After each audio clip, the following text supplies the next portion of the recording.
વરસાદ તો બાપા ભાન ભૂલી વરસી રહ્યો હતો. વીજળી એ માઝા મેલી દીધી હતી અને પવન જાણે જન્મોજન્મનો ગુસ્સો ઉતારી રહ્યો હતો. આવું ચોમાસું અમદાવાદવાસીઓએ તેમના જીવત્રમાં જોયું નહીં હોય. પવન હિલોળા લઈ રહ્યો હતો અને પોતાની સાથે થાંભલા વૃક્ષો તો વળી કોક ગરીબનું છાપરું ઉડાવી સુસવાટા મારી હસી રહ્યો હતો. વાદળાઓ એકબીજા સાથે લડી રહ્યા હોય તેમ ધડાકા અને ભડાકા બોલતા હતા. બહાર સડક પર ફસાયેલા લોકો ખડખડ વહેતા પાણીમાંથી વાહન કાઢવા મથી રહ્યા હતા. તો કોઈ બારીએ મીણબત્તી લઈ પોતના સભ્યની વાટ જોઈ બેઠું હતું. કિન્નરી કિન્નરી ક્યાં ગઈ આ જોગમાયા? પડઘાનો જવાબ આપતા કોઈ બોલ્યું, એ તો બહાર ઓલા ઝૂંપડાવાળા બાળકોને જોવા ગઈ છે.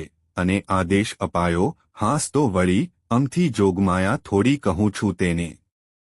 જા સલમા બોલાવી આવ તેને. સલમા વરસાદી ઝાપટામાં પલાળતી કિન્નરીને બૂમ મારતી જાય છે.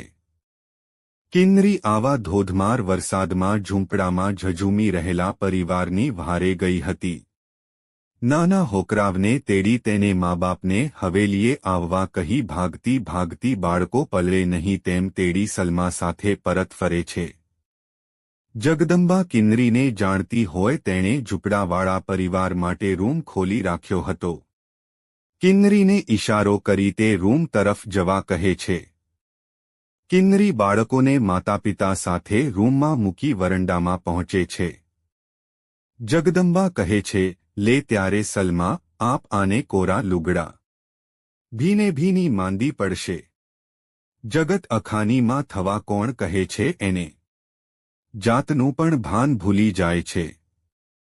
ગામ આખાની વકીલાત કરે છે, પણ અમે અહીંયા નોકરની જેમ આની સેવા કરી મફતમાં. જગદંબાબાઈ, અમારો કેસ કોણ લડશે? સલમા બડબડ કરતી કિન્નરીને કપડાની જોડી આપે છે.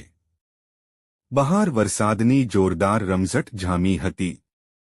જગદંબા ફળિયામાં હીંચકે બેઠી સૂડી વડે સોપારી કાપતી હતી. ત્યાં ઓફિસથી પરત ફરતી મૌલીની ડેલેથી જ બૂમ સંભળાઈ. સલમા અને જગદંબા સાથે હવેલીમાંથી બીજી બે ત્રણ જણી દોડી ગઈ. ડેલે જુએ છે તો એક નાનું બાળક વરસાદના કહેરથી ઝઝૂમી રહ્યું હતું.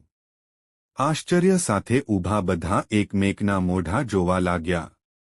અવાજ સાંભળી કિન્નરી હાંફતી હાંફતી ડેલે થયેલી ભીડમાં રસ્તો કરી બાળકને જુએ છે. અને બસ બે પળ માટે પણ વિચાર્યા વગર બાળકને ઉપાડી અંદર લઈ જાય છે. અને અન્ય સભ્યો પણ તેમ કરતા દોરાય છે. કોણ મૂકી ગયું આવડા નાના બાળકને? હશે કોકે અભાગ્યું. પણ આપણા જ આંગણે શું કામ મૂક્યું? કોણ જાણે? હશે કોક વળી આપણા પર વિશ્વાસ રાખીને મૂકી ગયું હશે. જાણી જોઈને આપણા આંગણે કોઈ પગ પણ નથી મૂકતું. આ વળી કોણ હશે? આવી ચર્ચાઓની વચ્ચે કિન્નરી જગદંબાને બાળક બીમાર હોવાનું જણાવે છે. જગદંબા તુરંત ડોક્ટરને ફોન કરી બોલાવે છે. બાળકને તાવ હોય, ડોક્ટર તેના નિદાન માટે દવા આપે છે. ડોક્ટરના ગયા પછી દરેક જણ ચહેરા પર પ્રશ્નાર્થ ભાવ લઈ કિન્નરી સામે ઊભા હતા. શું આવા તોફાનમાં બાળકને મરવા થોડી દેવાય? બધાના હાવભાવ સમજી કિન્નરી બોલી. તો હવે? એવું પૂછતા કિન્નરી ભાર દઈ બોલી, હવે શું? અહીંયા જ રહેશે બાળક. કિન્નરીનો નિર્ણય આમ તો છેલ્લો નિર્ણય હોય છતાં અન્ય સભ્યો જગદંબા સામે આશ્ચર્યથી જોઈ રહ્યા. કંઈ પણ બોલ્યા વિના જગદંબા પોતાની અનુમતિ બતાવતી હોય તેમ સૂડી વડે સોપારી કાપવા લાગી. કિન્નરીએ બધાના ભાવો જોઈ કહ્યું કે પોતે જ બાળકની જવાબદારી લેશે. બસ તે દિવસ, તે રાતને આજ વર્ષો વીતી ગયા. નાનું અભાગ્યું બાળક હવે યુવાન અભય બની ગયો હતો. કિન્નરીની મહેરબાનીથી તે વકાલત ભણી વકીલ બનવા જઈ રહ્યો હતો. શરૂમાં હવેલીના અમુક સભ્યોને અણગમો થયો, પરંતુ નાના અભ્યે દરેકના દિલ જીતી લીધા હતા. આમ તો તેની જવાબદારી માત્ર કિન્નરીની હતી, પરંતુ દરેકને એટલો લગાવ થઈ ગયો કે અભ્યને જોવો પણ કિન્નરીને મુશ્કેલ થઈ જતો.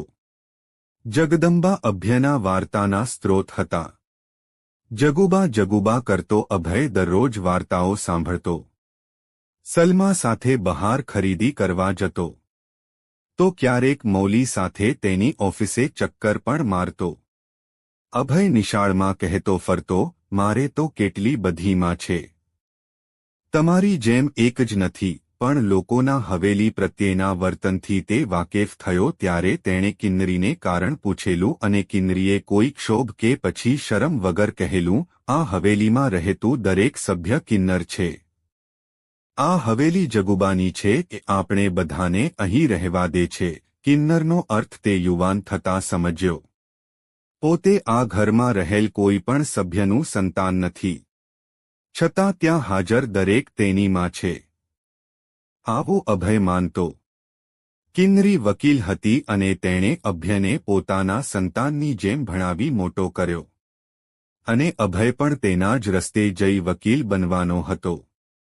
પોતે રહેતા તે હવેલી પરનો કેસ કિન્નરીએ જ લડેલો અને આ જ કારણે કિન્નરીના નિર્ણયનું વજન ગણાતું. કિન્નરી ખૂબ જ ઉદાર દિલની હતી અને મદદ કરવા ક્યારે પણ વગર વિચારે તૈયાર રહેતી.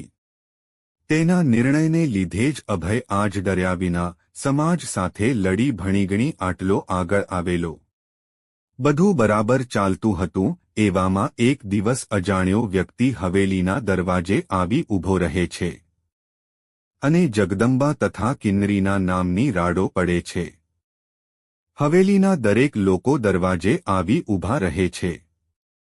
પેલો અજાણ્યો વ્યક્તિ કિન્નરી અને જગદંબાને સંબોધી પૂછે છે, ક્યાં ગયો મારો દીકરો?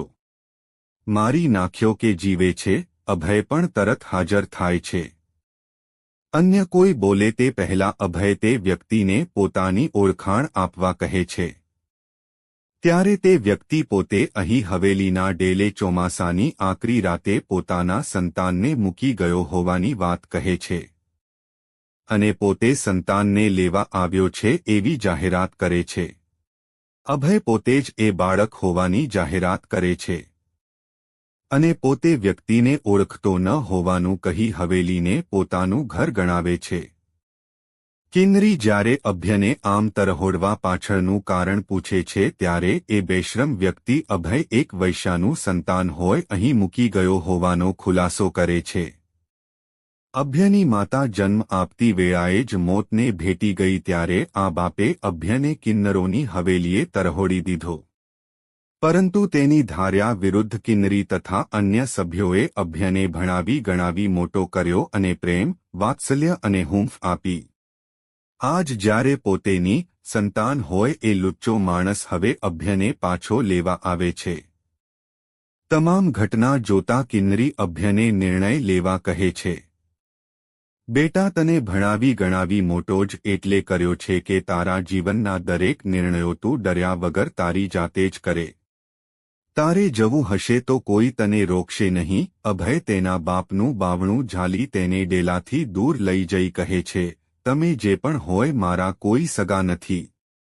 મારા કપરા દિવસોમાં મને હૂંફ અને પ્રેમ આપનાર જ મારા પોતાના છે. માટે આપ મહેરબાની કરી ચાલ્યા જાઓ. આ કિન્નરો સાથે રહીશ તું. સમાજમાં કોઈ તારી સામે પણ નહીં જુએ. એ માણસ પાગલની જેમ જોરથી બોલવા લાગ્યો. જ્યારે મારા સગા બાપે જ સામું ન જોયું તો સમાજનું શું દુઃખ? મારે કોઈની જરૂર નથી જ્યારે મારી સામે જોવાવાળું મારું આવડું પરિવાર છે. અભય ડેલો બંધ કરી અંદર આવી ગયો. હવે એણે સમાજના ઉપરછલ્લા આવરણો હટાવી હંમેશને માટે આ હવેલીને પોતાનું ઘર માની લીધું અને કિન્નરીને માં.